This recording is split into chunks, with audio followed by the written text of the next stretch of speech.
Good afternoon. I'd like to call to order the regular meeting for May 10th for APCD Board. And roll call.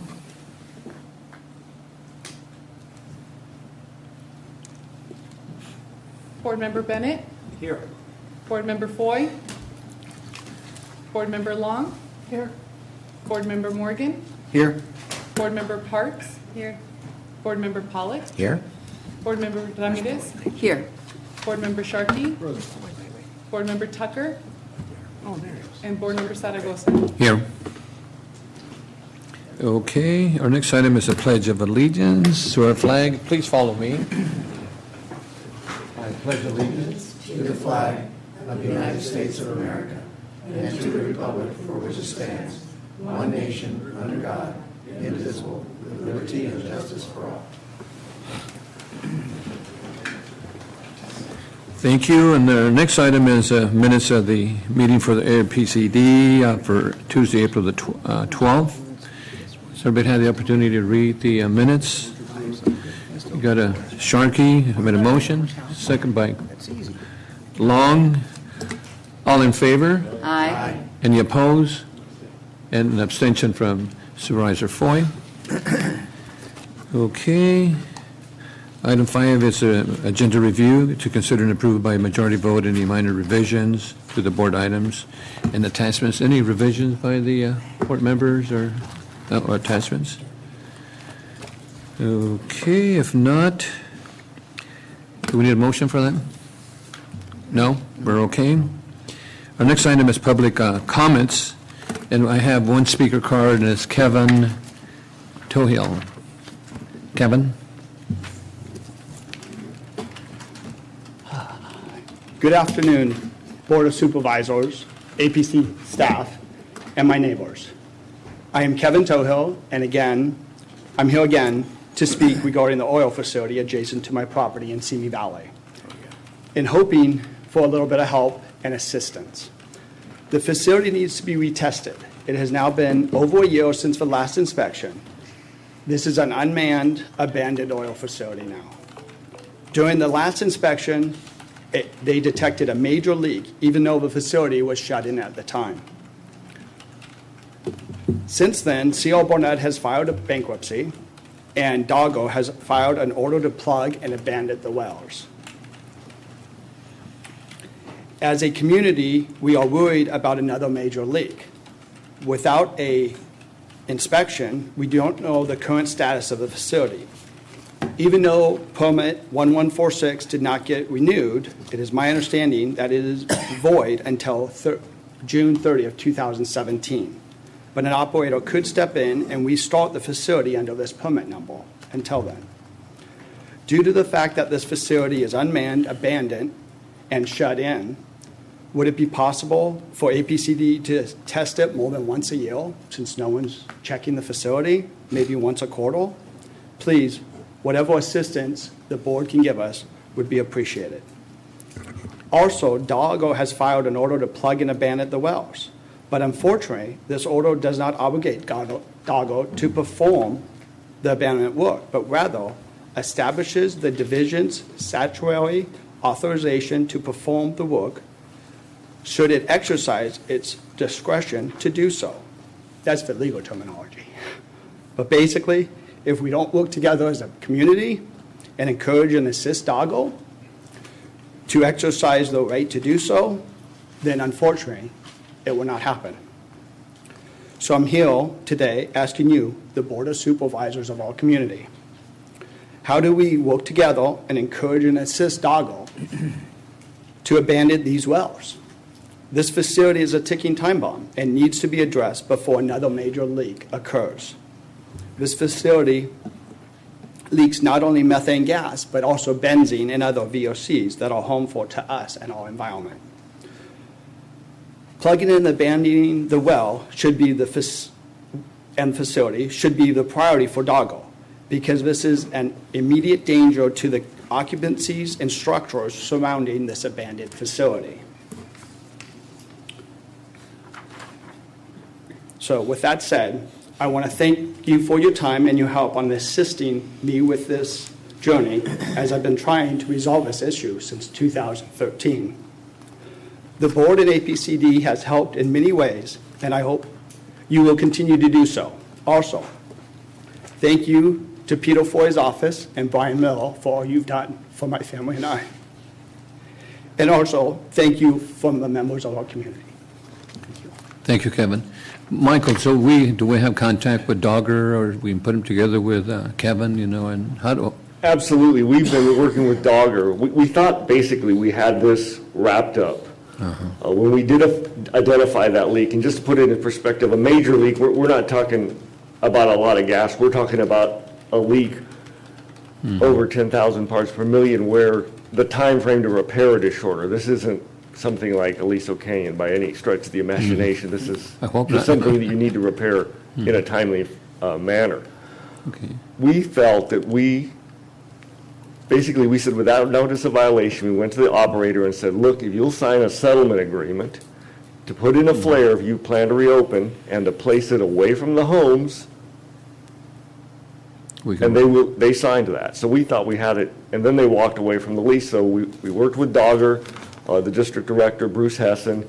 He basically assured us this would be wrapped up at the end of 2015, completely plugged and abandoned.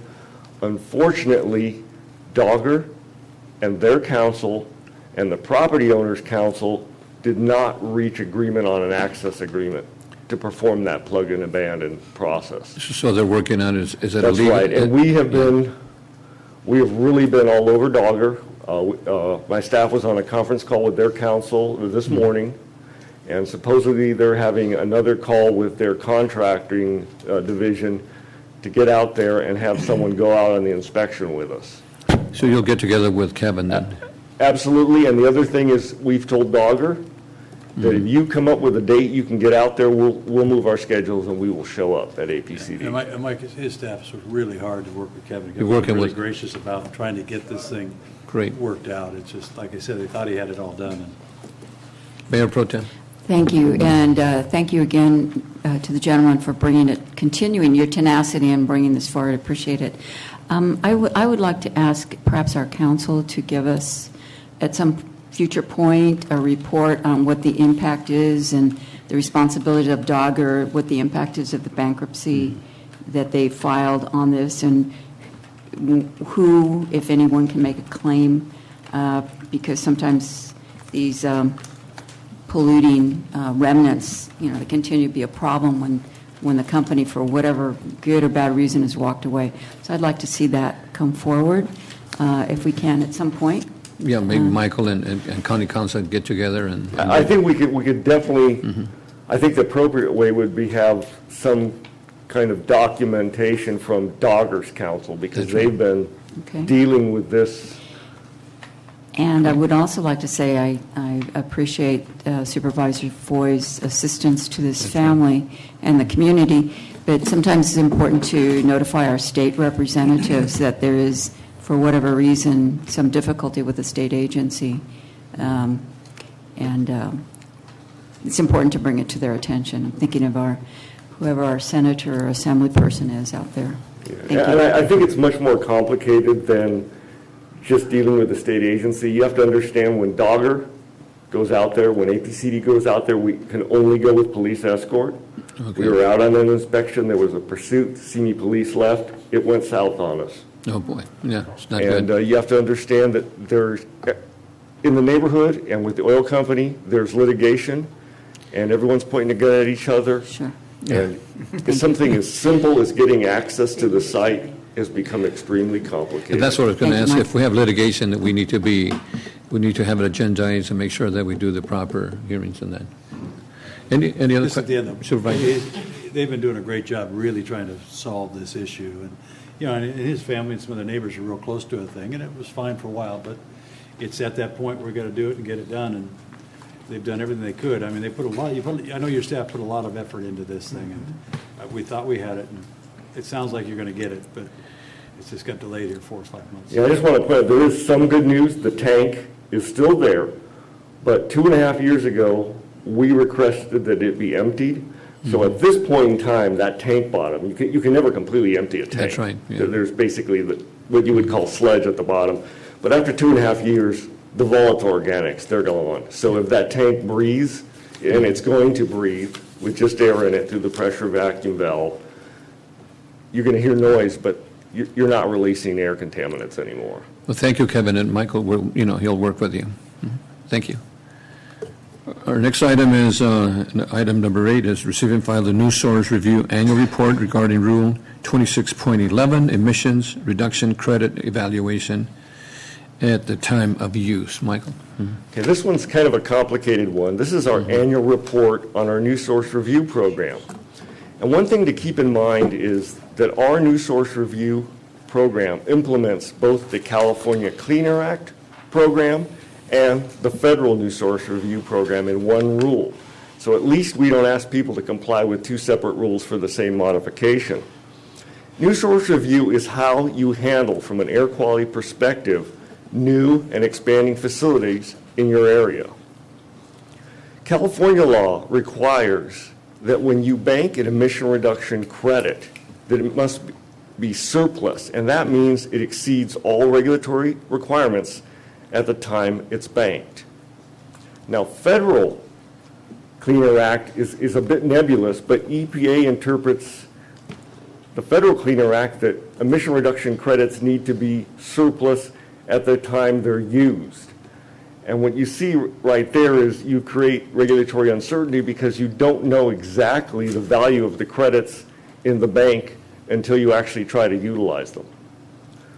Now, one thing to keep in mind also is our regulation here in Ventura County is one of the most stringent in the country. We require best available control technology on any modification, including an identical replacement. Also, our offset threshold is lower than required under the California Clean Air Act and well below the federal requirements. So what EPA came forward with the surplus at time of use, there was an outcry in industry, and they came to your board and asked you to direct staff to implement an equivalency program. And basically, we go out and we make a finding after doing analysis that our rule is on balance more stringent than the federal program. And when we make that determination, which we did again in 2015, then a new major source or a major modification is not subject to that federal requirement to use emission reduction credits that are surplus at the time of use. But I have to remind you that the way our banking rule works, we're actually more stringent than the feds, is what the analysis is showing. So there's really no loss in stringency here. But there is, to industry, some amount of regulatory certainty and an amount of regulatory relief. And this has always been an academic exercise, but right now we have 2 project proponents, both proposing to bring in gas turbine-based power plants, and they would benefit from this analysis. There's no doubt they would have a measure of regulatory relief from this. Is that NRG in Calpine? Yes, it is. Okay. So we have to do the evaluation with We've done that, and we showed that we're Is- more stringent than the federal requirements. Any questions from? Just point of information, as far as the Public Utilities Commission, they've once again postponed the ruling until May 26 because They have. new things have come to light about their application, sort of leaving out some important information. Okay. If anybody wants details, ask me later. Anything else, Michael? That's all I have. I'll be happy to take any questions. Any questions? No? So receive and file? Move to receive and file. Second. Okay, John and Morgan. All in favor? Aye. Any opposed? Thank you, Mike. Our next item is receive and file the minutes of the South Coast Central Coast Basin Air Pollution Control Council meeting of October 21, 2015. And does anybody want to? Move it. Okay, all in favor? Aye. Any opposed? Okay, that's approved. Then, now we have a closed session item, and then after the closed session item, we can have a standing committee meeting. Do we have any report, County Council, any? adjourn from closed session. And we can close from closed session also? We don't expect any reportable action. And we can close from after? Yes, you can. Okay, then we'll close from closed session and we'll adjourn to closed session. Thank you so much.